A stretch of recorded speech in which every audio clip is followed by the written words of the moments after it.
Hey guys, it's your boy Easy. Welcome to my garage. Now, as you're noticing, there's a change in scenery and change in bike as well. That's because, as I mentioned in my previous video, I moved country. So I'm in India for now. I'm in Bangalore. And as much as I wanted to bring my bikes with me, my Triumph Tiger and my Indian Springfield, the customs taxes here are just ridiculously high, so it just didn't make sense. So unfortunately, I had to sell them. This is my bike for now, which is the Royal Enfield Himalayan, the new one, the 450 liquid cooled one.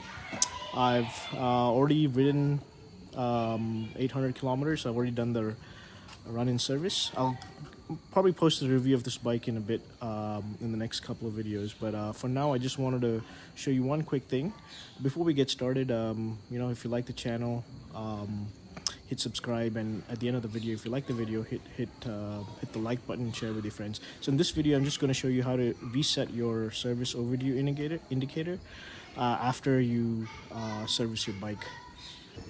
Now, I wanted to create a video for the oil change procedure, but my tools haven't arrived. They're coming by ship from Singapore, and I also got 4 free services, so I thought I'll let the dealership take care of it. So my oil change and my first service is done, but my service overdue indicator hasn't been reset. So let me get to the bike and I'll show you how to reset that. Okay, so here we are at the bike. The bike's turned on, and you should, if your service is overdue, you should see this service overdue indicator in the analog screen, which I have right now, or the digital screen if you have that. And to reset that, you're gonna have to put the bike in 6th gear. So let me just get that done. Okay, with the bike in the 6th gear, all you need to do is your joystick on your left hand switch panel, hold it to the left for 3 seconds,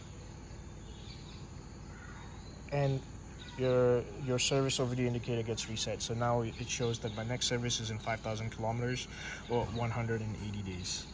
And that's how you reset your service indicator. Alright guys, that was a very quick video. I just wanted to get started on this bike. I'll be posting more videos on this bike and in general maintenance procedures shortly. But if you like this video, hit the like button, share it with your friends, and hit subscribe on my channel. And catch you in my next video. It's your boy Easy, signing out. Take care.